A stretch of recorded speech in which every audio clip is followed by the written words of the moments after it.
everybody, it's me. Check out what I have here. I have the AIHONKON, and it is a ceiling fan. So we're gonna, or not a ceiling fan, it's a ceiling light. We're gonna check this thing out together and install it up there in our hole.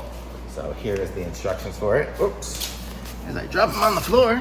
So here's the instructions here. Basically says wire it up and mount it. So we're gonna give that thing a try here and we'll see how it goes.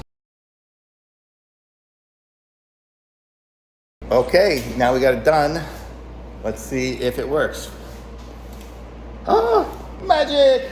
Check it out, look how nice that is. We got some lights up there. And it fits up there, right up there flush with the ceiling. Obviously I need to fill that hole because that is in the wrong location, but we got a light up there and I've got 2 little bulbs inside of it that look pretty. So there it is, very nice. Thumbs up from me.